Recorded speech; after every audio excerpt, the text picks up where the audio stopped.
Bonjour Patrick, tu es l'auteur de l'ouvrage Guerre en Ukraine, la responsabilité criminelle de l'Occident, nos options pour stopper la crise. Merci d'être présent pour répondre à nos questions au sujet de l'Ukraine. Peut-être tu peux nous montrer ton magnifique ouvrage. Merci, la vérité libère. Voilà, mais avec plaisir. Alors, ma première question, c'est depuis combien de temps t'intéresses-tu à la situation en Ukraine? Quelle est la genèse de ton intérêt pour ce pays? Alors, je m'intéresse en fait à cette partie du monde depuis longtemps. C'est-à-dire qu'en fait, j'ai eu des activités qui étaient liées à l'Europe centrale dès la fin du siècle dernier. Donc, j'allais en République tchèque, en Biélorussie. Et en revanche, là, ça s'est accéléré, puisque j'ai une de mes jeunes auteurs, qui est ukrainienne, qui habite le Donbass, donc Fana Savankova, qui a 14 ans. D'ailleurs, c'est très étonnant, parce que quand je dis une de mes auteurs ukrainiennes, elle était ukrainienne quand nous avons commencé à travailler ensemble. Puis aujourd'hui, elle est russe, puisqu'il y a eu le référendum l'année dernière dans les républiques de Donetsk et de Lugansk, entre autres, qui ont voté leur rattachement à la Russie. Donc Faina, qui était ukrainienne au début, aujourd'hui est russe. Donc en fait, ça fait depuis des années que je m'intéresse à cette partie du monde. Quand le Maïdan s'est produit, je me suis dit que s'il y avait une guerre en Europe, ce serait là. De même que s'il y a une guerre en Asie, ce sera avec Taïwan. Bon, ça peut-être tu auras des questions, nous en parlerons. Mais l'Ukraine était le candidat idéal pour l'OTAN pour faire une guerre à la Russie, qui est d'ailleurs prévisible ou prévu ou planifié depuis au moins 2008. Alors, où en est-on de la guerre en Ukraine à cette date du 30 mars 2023? Alors, je me garderai bien de répondre à cette question, puisque finalement, à part être sur le front, personne ne sait réellement ce qui se passe. Bon, quand on regarde les informations des deux côtés, il est manifeste que la situation ukrainienne est compliquée, de plus en plus compliquée. Les forces armées russes ont quasiment pris le Bakhmout, qui est un nœud essentiel. Et donc, on peut penser que c'est une affaire maintenant de quelques semaines, la chute définitive de Bakhmout. Que va-t-il se passer après? Ça, c'est difficile de enfin, je veux dire, j'ai pas de boule de cristal. En revanche, ce qu'il y a de certain, c'est que ce que je vois, c'est que aujourd'hui, les forces armées ukrainiennes envoient jusqu'à des adolescents sur le front. Parce qu'en fait, les forces armées ukrainiennes sont malheureusement, enfin, pour moi, c'est même insupportable. Les forces ukrainiennes se sont réduites à peau de chagrin. C'était en février, le Mossad a publié une information disant qu'il y avait eu 150 000 soldats ukrainiens morts. Donc il faut ajouter les blessés graves, les invalides, enfin ceux dont la vie est détruite de toute façon. Et 150 000 à l'échelle de l'Ukraine, c'est un chiffre colossal qui n'a pas cessé d'augmenter. D'ailleurs, à un moment, j'avais discuté avec Christelle Néant, qui est journaliste, reporter, qui habite à Donetsk, donc dans le Donbass. Et effectivement, elle avait discuté avec des infirmiers qui disaient que l'espérance de vie à Bakhmout des soldats ukrainiens, ça n'était même pas une journée. Waouh, c'est vraiment tragique. C'est tragique, il n'y a pas d'autre mot. Et j'ai écrit un article qui s'appelle Quelle Ukraine soutenons-nous? Que j'ai partagé sur le canal Telegram La Vérité Libère hier. Excellent article. Merci Patrick. Et quand je dis Quelle Ukraine soutenons-nous, l'Ukraine que l'on nous vend est absolument mensongère, parce qu'en fait, c'est ce que je dis en tête de l'article, c'est que le peuple ukrainien était le peuple le plus martyrisé d'Europe avant la guerre. Et je prendrai juste un chiffre, on peut renvoyer les lecteurs, effectivement, les spectateurs à la lecture de cet article, ils en sauront plus. Mais juste une information, en 2021, donc avant la guerre de l'année dernière, le nombre de décès excédait le nombre de naissances de 400 000. C'est-à-dire qu'il y avait 400 000 morts de plus que de naissances, alors officiellement, il n'y avait pas la guerre. Enfin, il y avait la guerre dans le Donbass. Mais ce n'est pas la seule guerre dans le Donbass qui justifie un excédent de morts avec un nombre de naissances aussi faible. Et en plus, le chiffre est colossal parce que la population ukrainienne, à l'époque, pouvait être évaluée à 41 millions, mais je pense qu'elle était moindre que cela parce que, en fait, ça fait très longtemps qu'il n'y a pas eu de recensement en Ukraine. Et je pense que la population était inférieure. Mais gardons quand même le chiffre de 41 millions. À partir du moment où il y a 400 000 personnes de plus qui sont mortes que de naissance, c'est-à-dire qu'il y a 1% de la population qui a disparu. Et donc, ce que je dis dans l'article, c'est qu'un soutien sincère et amical vis-à-vis du peuple ukrainien devrait consister d'abord à trouver les voies de la diplomatie, à arrêter cette guerre, arrêter d'envoyer des armes, d'envoyer de l'argent, parce que de toute façon, c'est inévitable. Quels sont les intérêts des parties prenantes pour que la guerre continue? Alors, tout dépend qui a envie que ça continue. Oui, effectivement, la question est très riche, parce que qui sont les parties prenantes? Est-ce que, par exemple, la France est partie prenante? Alors, l'Élysée dit non. C'est quand même étonnant, puisqu'on envoie des armes, on envoie de l'argent, on envoie même des soldats, même si on nous dit que non. Donc, finalement, alors je vais faire une réponse qui peut sembler bizarre, mais c'est aux Russes de décider si nous sommes belligérants ou non. Parce qu'en fait, il n'y a pas en la matière, il n'y a pas de règles qui disent clairement qu'est-ce qu'un belligérant dans une guerre. Mais un pays comme la France, qui alors en plus j'ai vu, là on commence à aller un peu loin, parce que j'ai vu qu'on a annoncé qu'on allait racheter d'anciens Mirage aux Émirats Arabes Unis qu'on allait envoyer en Ukraine. Heureusement que nous n'avons pas d'argent pour les retraites. Non seulement pour les retraites, mais justement au moment quand je travaille sur l'écriture de ce livre, pardon, donc c'était par exemple en septembre, il y a eu un rapport de l'UNICEF qui dit qu'en France, 42 000 enfants sont sans domicile. 42 000 enfants sans domicile en France. 20% des enfants français vivent en dessous du seuil de pauvreté. C'est l'UNICEF qui l'écrit. Wow. Et au même moment, la France abonde un fonds européen, un fonds pour la paix qui consiste à acheter des armes. C'est-à-dire que la France va envoyer 450 millions d'euros pour que d'autres États européens achètent des armes. Alors, ils les achèteront même pas en France. Ils achètent où ils veulent, en Corée, en Israël, aux États-Unis, évidemment. Donc, on envoie 450 millions d'euros, chiffre colossal. Avec ça, on pourrait régler bien d'autres problèmes. Et en plus, comme nous le savons, la France est tellement riche qu'elle peut envoyer 450 millions d'euros sans s'endetter encore plus. Et ça, c'est qu'un exemple. On ne sait pas trop d'où vient l'argent. Ah ben si, les banques. C'est-à-dire qu'à un moment, il faudra le rembourser. Donc, moi, d'ailleurs, à la fin de l'article, puisque tu l'as lu, je dis, mais l'Ukraine réelle, celle qui voyait sa population martyrisée par l'administration, parce qu'on ne sait pas, mais depuis mars, et ça a été validé par le président Zelensky, le chéri des médias occidentaux, il n'y a plus de loi du travail en Ukraine. Le droit du travail a été supprimé par une loi au mois d'août dernier. Et donc la question que je pose à la fin de l'article, c'est finalement, est-ce que cette Ukraine-là vaut nos sacrifices? C'est une bonne question. Alors Patrick, quand peut-on envisager une fin? Quelles conditions faudrait-il réunir pour que la guerre se termine? Alors, déjà, il faudrait que les parties en aient envie. Normalement, je n'avais pas prévu d'écrire ce livre.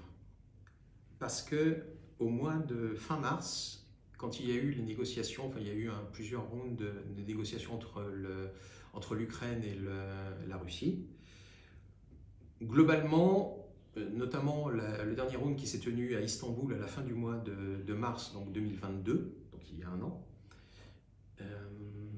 donnait à penser que globalement les positions allaient se rapprocher. Il y avait moyen encore enfin, manifestement ils étaient sur la même longueur d'onde, ou à peu près. Ils pouvaient trouver un accord. Quand j'ai vu que les anglo-saxons, donc les États-Unis, et à l'époque c'était Boris Johnson qui était à Kiev, qui s'est rendu à Kiev, a dit pas question de négocier. On a vu aussi le rôle néfaste de la Commission européenne et donc de l'Union européenne, qui, au lieu de pousser vers la diplomatie, vers comment peut-on trouver un accord, a envoyé des paquets d'argent et d'armes. C'est-à-dire qu'au moment où les Russes et les Ukrainiens pouvaient raisonnablement trouver un accord, entre autres, l'Union européenne, la Commission européenne a dit on vous envoie 500 millions d'euros pour acheter des armes. Et donc il est hors de question de négocier la paix. D'accord. Donc quand je t'écoute, je reviens à ma question. Oui, bien sûr, bien sûr. Quels sont les intérêts des parties prenantes pour que la guerre continue? Quand peut-on envisager une fin? Quelles conditions faut-il réunir pour que la guerre se termine? Quand je t'écoute, c'est envoi d'armes, envoi d'armes, envoi d'armes. Tant qu'il y en a. Donc ça veut dire que... Alors, voilà, je te laisse répondre. Merci. En fait, ça signifie déjà que c'est ce que je dis à la fin de l'article, c'est que moi, je veux que la guerre cesse faute d'armes et pas faute de combattants. Parce qu'en fait, c'est ce vers quoi on tend. Quand on sait qu'ils sont obligés maintenant d'envoyer des adolescents sur le front, et on a vu des vieillards aussi, hein, des adolescents et des vieillards sur le front, ça veut dire que enfin, déjà tous les hommes qui sont morts dans la force de l'âge ne feront plus d'enfants. Donc le peuple ukrainien à moyen et long terme, qu'est-ce que ça deviendra? Alors oui, beaucoup ont émigré en Russie ou dans d'autres pays, en Pologne, au Canada, etc. En France aussi, en Angleterre. Est-ce qu'ils reviendront? Quelle sera la forme de l'Ukraine à ce moment-là? Parce que, par exemple, j'ai le sentiment que les Russes ont eu un moment, donc en mars 2022, souhaitaient une négociation qui aurait pu aboutir, comme je l'ai déjà dit, et que maintenant ils ne sont plus dans le temps de la négociation. Qu'en fait, ils sont allés trop loin, mais pas encore assez. Il faut qu'ils aillent encore plus loin. Alors, ce que je veux dire aller encore plus loin, c'est que maintenant, si on regarde simplement la géographie, et même les intérêts de Moscou, donc ils ont récupéré, en fait l'Ukraine n'a plus accès à la mer d'Azov. C'était Mariupol globalement qui contrôlait l'accès à la mer d'Azov. C'est fini. Et d'ailleurs, j'ai vu une déclaration du président Zelensky qui disait que Mariupol était perdu forever, pour toujours. Et donc je pense que si je regarde simplement les cartes et l'intérêt des Russes, l'intérêt de la Russie, c'est d'aller plus loin, c'est de priver l'Ukraine de son accès à la mer Noire, donc c'est d'aller jusqu'à Odessa, parce qu'en plus, ça ferait le pont avec la Transnistrie, qui est cette zone plutôt russophone à l'est de la Moldavie, entre la Moldavie et l'Ukraine. Enfin, je ne veux pas entrer trop dans le détail, mais la Russie a intérêt, pour plusieurs raisons, elle n'a pas intérêt à arrêter maintenant la guerre, puisqu'ils sont plutôt en phase de victoire. D'ailleurs, en fait, finalement, c'est l'OTAN. Jens Stoltenberg qui a dit les négociations se feront grâce à la victoire sur le champ de bataille. Les Russes ont parfaitement entendu le message, puisque c'est le champ de bataille qui décidera du futur en fait, de l'avenir de l'Ukraine et de cette partie du monde dont nous, eh bien, les Russes iront jusqu'au bout, c'est-à-dire c'est sur le champ de bataille que ça se jouera. Et j'ai trouvé d'ailleurs que cette déclaration il aurait pu s'en passer en fait. Il aurait pu éviter de dire que ce qu'il a dit exactement, c'est que dans les guerres, parfois il y a des négociations, et puis parfois c'est le champ de bataille qui décide. Et il dit, là c'est le champ de bataille qui décidera. Alors dans ce cas-là, les Russes iront jusqu'au bout. Parce que jusqu'au but, C'est quoi? C'est de rendre l'Ukraine inoffensive. C'est-à-dire que l'Ukraine est peut-être plus loin. C'est-à-dire que quand on regarde la géographie, Kiev est à peu près 800 km à vol d'oiseau de Moscou. Donc, si l'OTAN installe des bases militaires avec des missiles nucléaires, ils peuvent raser Moscou en quelques minutes. Et dans ce cas-là, les Russes, malgré leur armement, c'est trop court. Et puis en plus, si ce sont à partir du moment où ce sont des armes nucléaires, même s'ils les détruisent en vol, il va y avoir des retombées radioactives sur des populations en dessous qui vont... Je connais la Biélorussie. La Biélorussie, on l'oublie, c'est qu'au moment de Tchernobyl, 20% du territoire de la Biélorussie a été gelé par les retombées radioactives de Tchernobyl, parce que Tchernobyl est au nord de l'Ukraine, et au nord de l'Ukraine, donc c'est la Biélorussie. Donc 20% du territoire biélorusse s'est retrouvé radioactivisé, enfin, si on peut dire. Voilà. Donc les Russes ne toléreront pas d'installation d'armes de bases militaires de l'OTAN en Ukraine, et peut-être qu'après l'Ukraine, il va y avoir d'autres pays sur la sellette. Sur la sellette de quoi? Bien, puisque la Suède et la Finlande avait une tradition de neutralité, même si elle collaborait avec l'OTAN, avec l'Union européenne, etc. Mais il y avait quand même une neutralité. Là, ils vont entrer dans l'OTAN. Donc, si base militaire de l'OTAN il y a en Suède et en Finlande, et que la Russie se sent menacée, puisque en fait ils ont une frontière commune, en tout cas avec la Finlande, longue frontière, il y a Saint-Pétersbourg de l'autre côté, la guerre en Ukraine va déboucher sur d'autres, ne se limitera pas à l'Ukraine. Oui, c'est oui. fort ennuyeux. Alors oui, mais en même temps, de savoir que l'une des options, c'est-à-dire jusqu'à présent, chaque fois que l'OTAN a envoyé et monté d'un cran, la Russie a répondu. Par exemple, ils ont mobilisé 300 000 personnes supplémentaires. Donc ça veut dire qu'ils ont aujourd'hui globalement une force entre 400 et 500 000 qui est prête. Qu'est-ce qu'on nous pose en face? Je ne sais pas. Et puis, on a vu qu'ils n'ont pas utilisé tous leurs armements non plus. Et tant mieux d'ailleurs. Oui, on préférerait que... Oui. Et rien ne dit... Que tout ne soit pas déployé. Ah ben oui, et que ça cesse le plus vite possible. Et qu'on arrête de faire cette guerre pour le profit des Américains, qui d'ailleurs vont le payer très cher aussi. D'accord, donc on en revient à la petite question d'avant, oui. Les parties prenantes, donc il y a les Américains, l'industrie de l'armement... Oui, de toute façon les perdants, on peut déjà les identifier. Le premier perdant c'est l'Ukraine. L'Ukraine n'existera plus sous cette forme-là, ça c'est une évidence. Les populations ukrainiennes, c'est pareil, c'est une boucherie, il n'y a pas de... Et je considère que nous avons une responsabilité.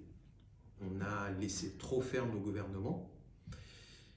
Donc, les premiers perdants, c'est l'Ukraine, les Ukrainiens, le peuple ukrainien. Ensuite, c'est évident que l'Europe va être le grand perdant, puisque les usines commencent à fermer, l'emploi commence à disparaître. Alors, la réforme des retraites, c'est comme si on avait jeté, vous voyez, une sorte de... pour détourner l'attention.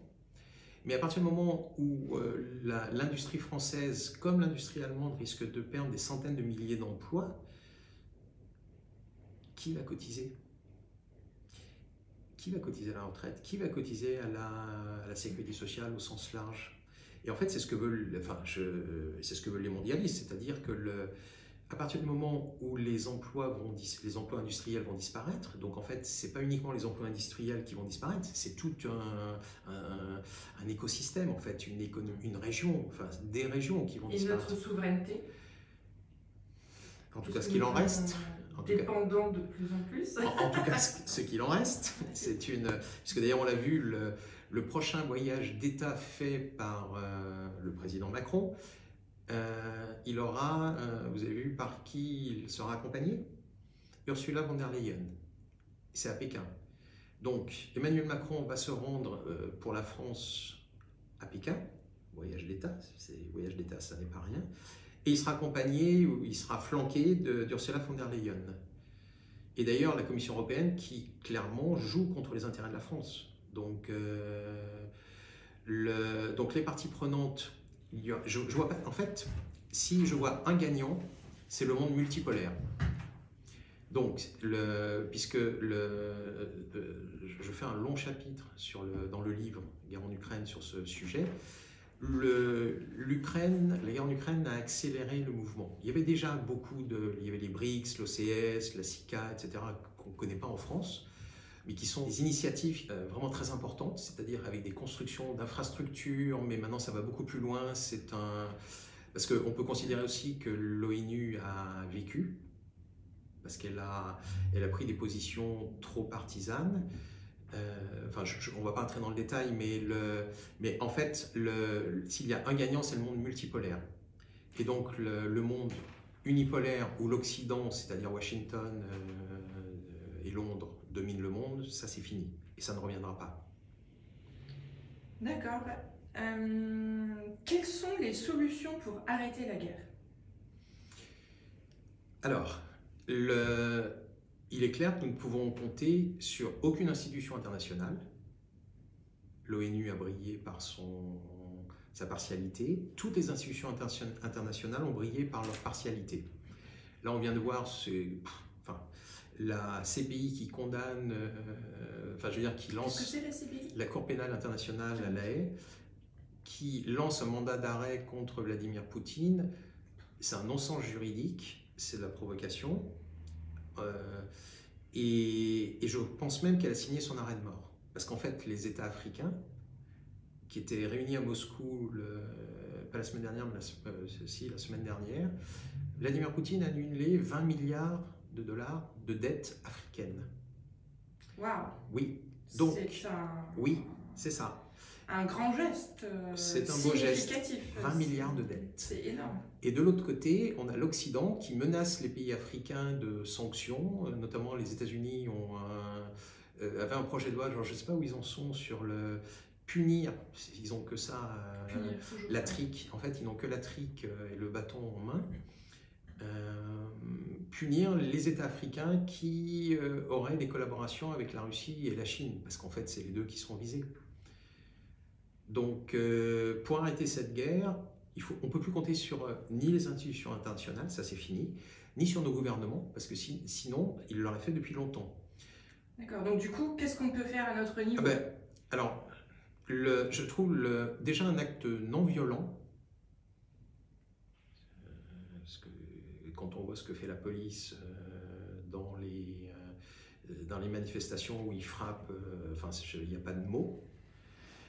Je trouve qu'il y a un acte non violent. Nous devons faire absolument pression sur nos représentants, nos élus, pour demander la destitution d'Emmanuel Macron, c'est-à-dire l'article 68,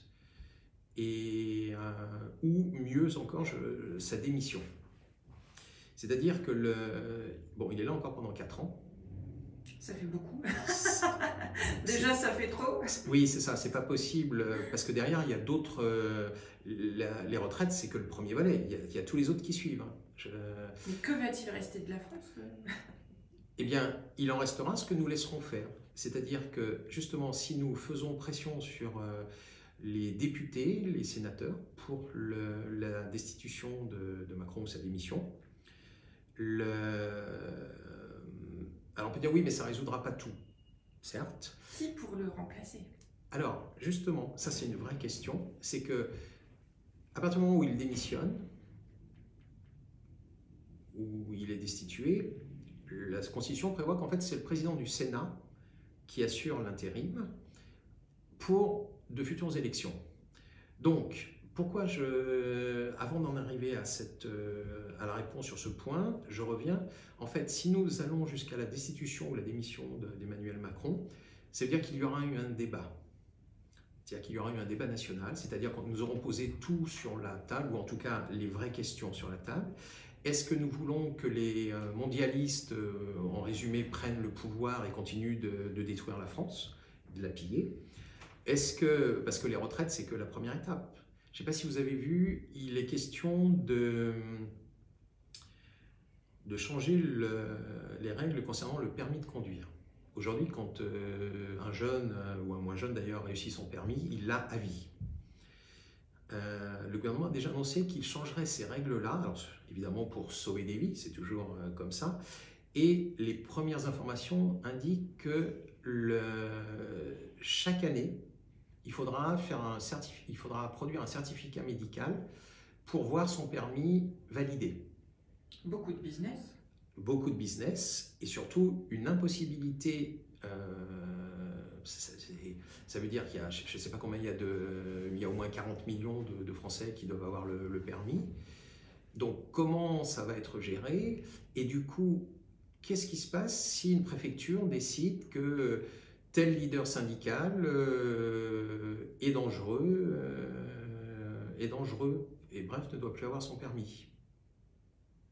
En fait, ils prennent beaucoup de mesures dans le sens d'une réduction de possibilité de déplacement. Voilà, l'idée, c'est même de les supprimer. Je ne sais pas si vous avez vu ce qui se passe à Oxford. Oxford, c'est prévu pour l'année prochaine, 2024. Oxford qui fut l'un des phares de la pensée occidentale. Donc la ville va être découpée en 6 quartiers. Et les habitants de chaque quartier ne pourront se déplacer, ne pourront sortir de leur quartier en voiture que 100 jours par an. Un vrai cauchemar. Pour sauver la planète, sauver le climat, etc., c'est pas cher payé. Ça fera l'objet d'une autre vidéo. D'accord, voilà. Mais en fait, c'est ce qui est en train de se mettre en place. Et d'autres villes sont très intéressées, vont suivre de près ce qui se passe à Oxford. Toujours pareil donc le principe sont des villes de 15 minutes. Mais par exemple, une ville comme Hambourg, dont est originaire Olaf Scholz, qui a été le maire de Hambourg pendant longtemps, s'intéresse à l'expérience, donc de découper la ville en quartiers. Et les habitants n'auront pas le droit de sortir au-delà d'un certain nombre de jours. Mais quand on commence comme ça continue jusqu'où? Jusqu'à ce que tu restes chez toi pour sauver le monde. C'est ça s'appelle un confinement. Voilà, tu seras en prison dorée. Voilà. Et justement, c'était très intéressant le Covid, c'est-à-dire que c'était une première expérience de confinement général à l'échelle de pays entiers.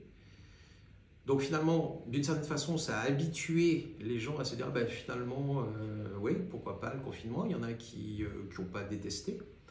Qui ont même vraiment apprécié. Il y en a qui ont même apprécié. Et puis... Et donc, excuse-moi, oui, la solution principale que tu penses être la immédiate, voilà, parce qu'en fait, ça permet d'initier un débat. Ça permet effectivement de dire, voilà, posons maintenant sur la table, est-ce que la situation en Ukraine, d'envoyer de l'argent, parce qu'il y a un institut, je n'ai pas vérifié, mais c'est passé sur Europe 1, qui annonçait que la France avait déjà dépensé plus de 7 milliards pour la guerre en Ukraine. 7 milliards. Et il faut combien pour les retraites en France? Et les hôpitaux? Et les hôpitaux, et l'éducation nationale. Les enfants que tu as mentionnés. Exactement, qui sont quand même, voilà. Les enfants français sont quand même une priorité. Oui, évidemment. Évidemment. Ainsi que les personnes âgées. C'est ça. Et donc quand on nous dit les valeurs... alors déjà, quand on nous explique, oui, mais si on n'arrête pas Poutine en Ukraine, il va envahir toute l'Europe. Alors, ceux qui me disent ça, je leur dis, mais est-ce que vous connaissez la population totale de la Russie? Évidemment, beaucoup ou la plupart ne connaissent pas la population totale de la Russie. Globalement, alors c'est un peu plus compliqué parce que est-ce qu'il faut compter les réfugiés, est-ce qu'il faut compter les habitants du Donbass maintenant? Mais allez, on va compter les habitants du Donbass et tout, etc. Globalement, on est à 140 millions d'habitants. Si l'on prend les habitants de la France et de l'Allemagne, on est au même chiffre. On est à un petit peu plus de 140 millions d'habitants. Donc comment un pays comme la Russie, qui n'a que 140 millions d'habitants, peut envahir des pays aussi lointains d'ailleurs, parce que c'est pas à côté, la France, et c'est bien beau de les envahir, mais pour faire quoi? Ils n'auront jamais, ils n'ont pas les forces armées en nombre suffisant pour maintenir leur domination sur des pays comme la France, l'Allemagne, l'Italie, l'Angleterre, sans démunir leur propre pays. Parce qu'en fait, la Russie, soyons clairs, c'est un pays quasiment indéfendable. Non, mais c'est très intéressant ce que tu dis, parce que ça me fait penser au fait que donc ça fait un siècle que c'est la Russie, Russia, la Russie, oh mon Dieu. Nos élections en France, c'est ah mon Dieu, Marine Le Pen. Et en fait, on diabolise quelqu'un ou un parti, on en fait un ennemi pour en fait être sûr que l'autre camp gagne, finalement. Ben, la prochaine étape, je pense que Géraldine, tu as dû le voir, c'est donc l'OTAN a signé un accord avec l'Union européenne, enfin la Commission européenne. Et la prochaine étape, en fait, c'est que tu parlais tout à l'heure de souveraineté, c'est qu'en fait, c'est la Commission européenne, qui n'est élue évidemment par personne, qui va décréter quel sera notre pourcentage d'investissement en armement.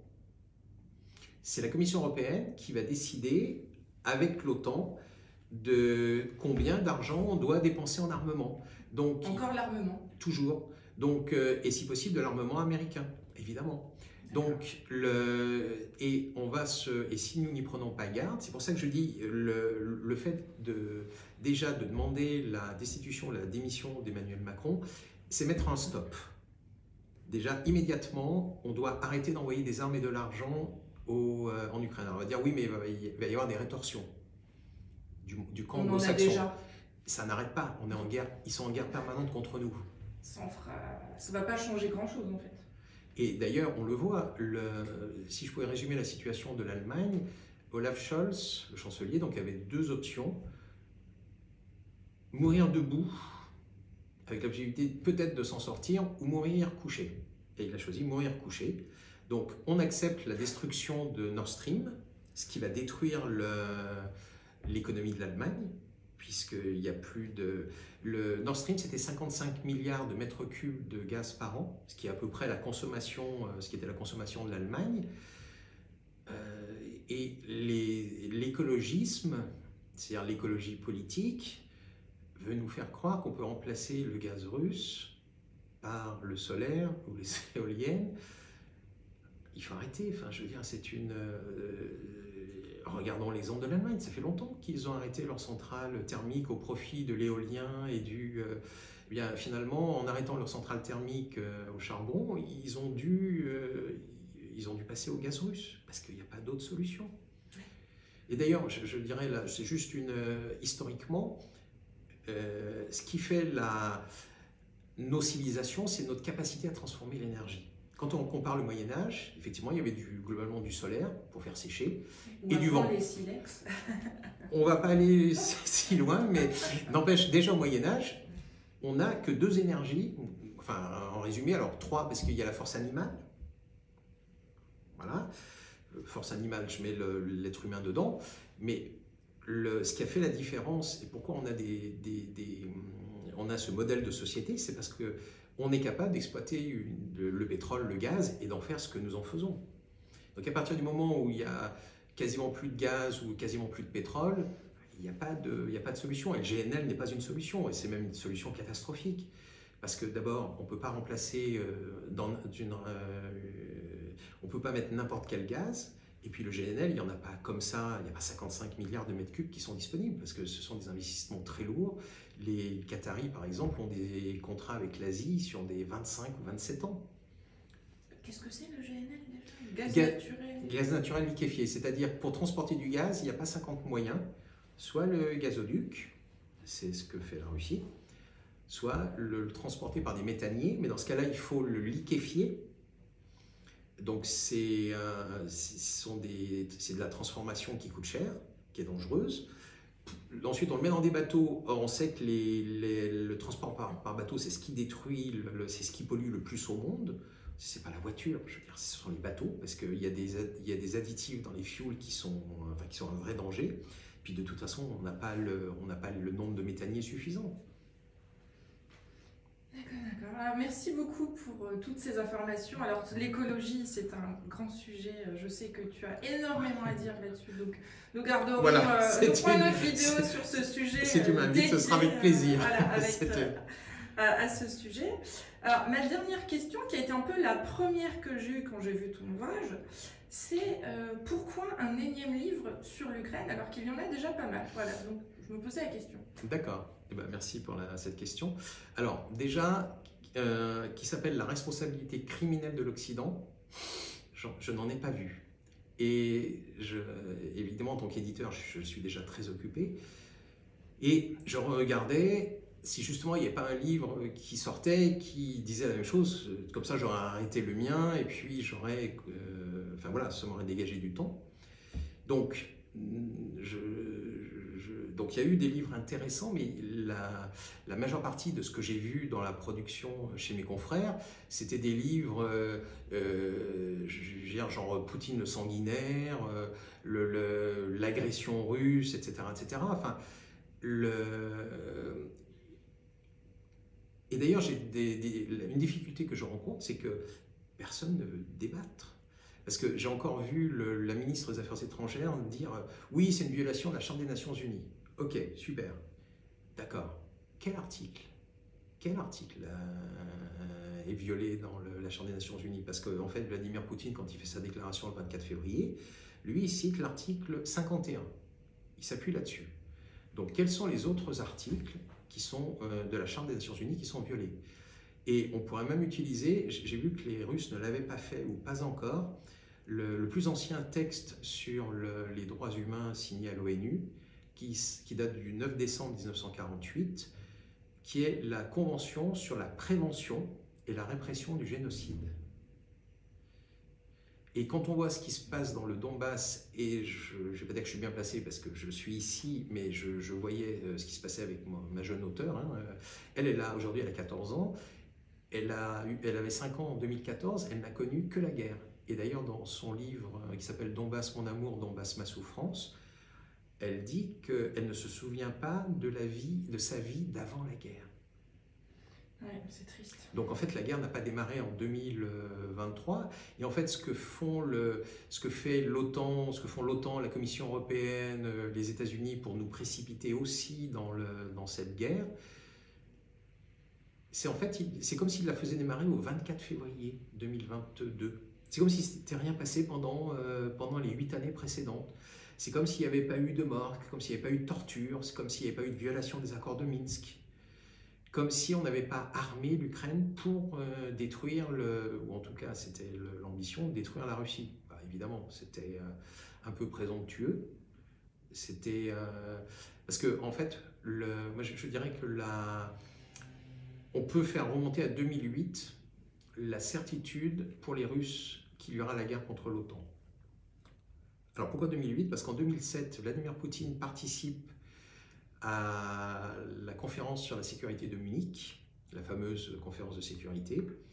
Il fait une déclaration qui a frappé les esprits en proposant un modèle d'architecture de sécurité en Europe. La réponse, elle n'a pas traîné, c'est le sommet suivant de l'OTAN qui se tient à Bucarest, donc en avril, enfin c'est au printemps 2008. La réponse, c'est nous allons faire entrer dans l'OTAN l'Ukraine. Bon, plus la Moldavie, plus la Géorgie, mais l'Ukraine. Or, nous savons depuis le début des années 90 que la ligne rouge définitive des Russes sera que l'Ukraine n'entre pas dans l'OTAN. Et d'ailleurs...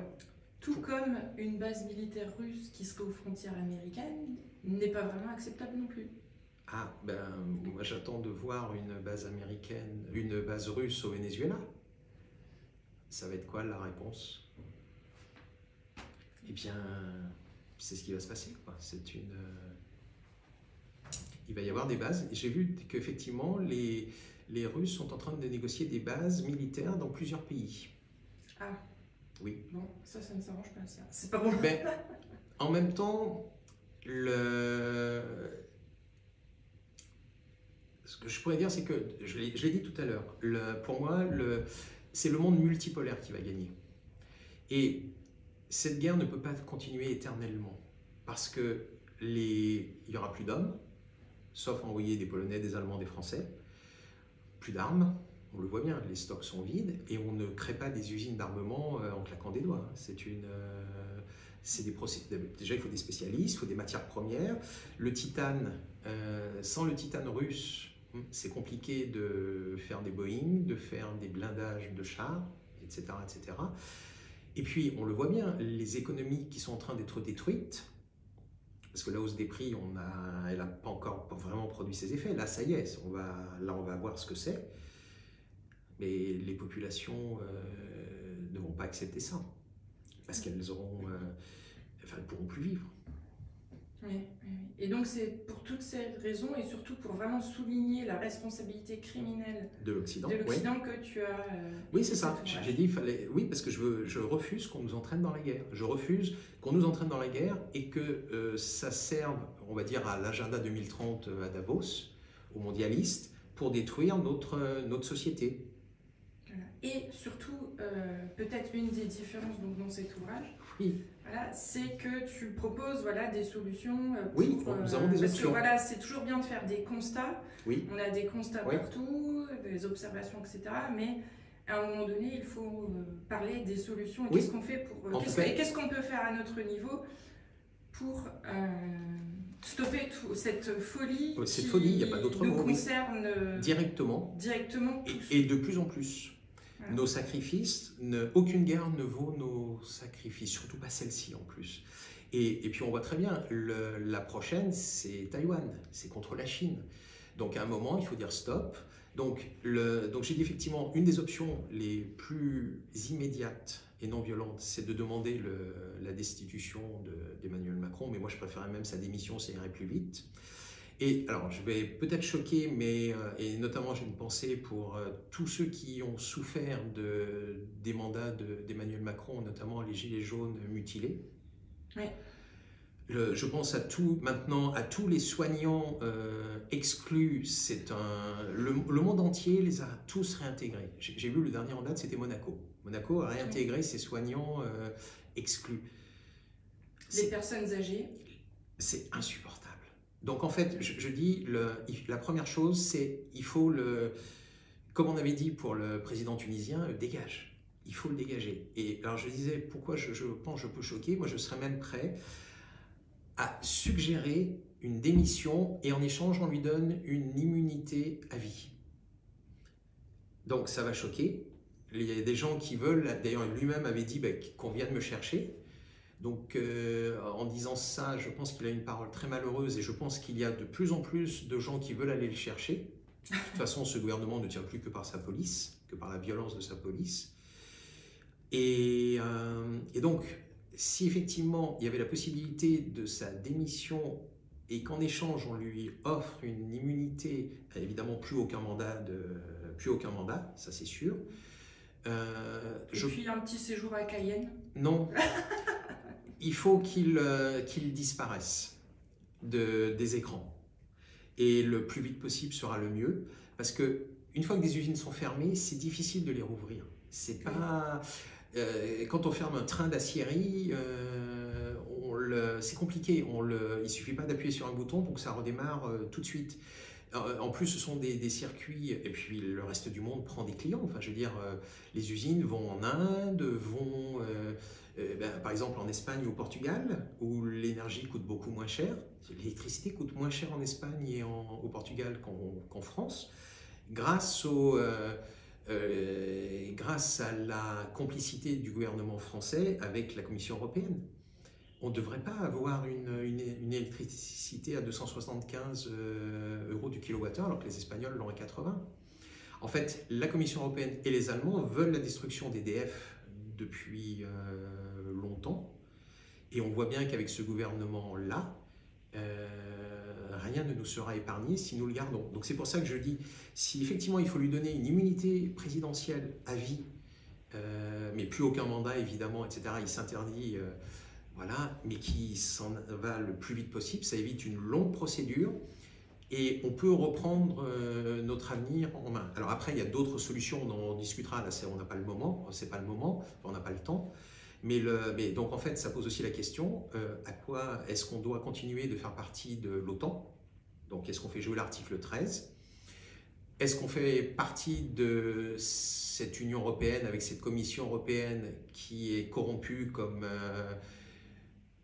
Enfin, maintenant, il n'y a plus de doute. On l'a vu sur l'histoire des vaccins où la Commission européenne passe des contrats de 71 milliards d'euros de vaccins, 4 milliards de vaccins pour une population de 400 millions d'habitants, donc 10 fois la population européenne. Alors, même en comptant les animaux, même les animaux de compagnie, on n'arrive pas aux 4 milliards de vaccins. Hein. Puis en plus, avec des variants, des produits qui mutent. Donc, on est dans le monde de la corruption, donc il faut qu'on reprenne en main notre souveraineté, notre futur, parce que sinon c'est l'agenda 2030 et nous serons des zombies. Enfin, Oui, oui, oui. Et en tout cas, merci infiniment Patrick d'avoir répondu à toutes mes questions. Merci pour toutes ces informations extrêmement importantes et surtout vraiment de proposer des solutions parce que voilà, la vérité libère, notre ligne de conduite, c'est oui, parler, informer, dénoncer, mais surtout on garde un esprit combatif, plein d'espérance et on est dans l'action pacifique évidemment, mais voilà, fermement dire non, agir pacifiquement, voilà, et on est extrêmement optimiste, on pense toujours qu'on va s'en sortir. Voilà. Merci, parce qu'effectivement, c'est exactement ça. C'est-à-dire que nous avons toutes les solutions. Absolument. C'est-à-dire, et sur le plan politique, mais même sur le plan, par exemple, alimentaire, là, nous avons un livre qui marche très fort sur l'électroculture, c'est-à-dire comment produire des récoltes extraordinaires sans un gramme de chimie. Ah, encore une vidéo à venir. Oui, comme tu sais, c'est un sujet que je connais bien parce que ça fait longtemps que j'ai commencé un film là-dessus et je suis allé dans beaucoup de pays voir des choses extraordinaires. Et le dernier point que je voulais dire, donc déjà merci Géraldine, merci La Vérité Libère. Et nos livres, alors vous pouvez les acheter évidemment en librairie, notamment les petites librairies de quartier, il faut les soutenir. Et puis nous avons ouvert un site qui s'appelle novimondi.com, donc novimondi.com, parce que en fait nous avons constaté que certaines plateformes faisaient parfois du boycott. Oui, c'est-à-dire que des livres qui étaient en stock chez nos distributeurs qui achètent livres, donc il n'y a aucun problème pour travailler avec Hachette, par exemple pour la Fnac ou pour Amazon. Eh bien, des livres étaient, par exemple, des clients achetaient sur la Fnac, payaient, et puis la Fnac les remboursait en disant ah ben non, on ne peut pas avoir le livre. D'accord. Donc, alors que le livre était en stock. Oui, c'est ça. Et manipulation. Alors, est-ce que c'est la faute à l'informatique? Est-ce que la Lune était, je sais pas quoi? Je ne sais pas. Mais du coup, pour effectivement éviter les problèmes lunaires, nous avons créé un site novimondi.com. Donc, magnifique merci. site à consulter. Vraiment, j'encourage tout le monde à consulter ce site et acheter ces ouvrages fantastiques qu'on ne trouve nulle part ailleurs. Enfin, dans très peu d'endroits. Mais si on les trouve, puisque notre distributeur achète, mais parfois les libraires refusent de les commander. Pour quelle raison, on ne sait pas. Donc, merci pour cette invitation. Merci Patrick.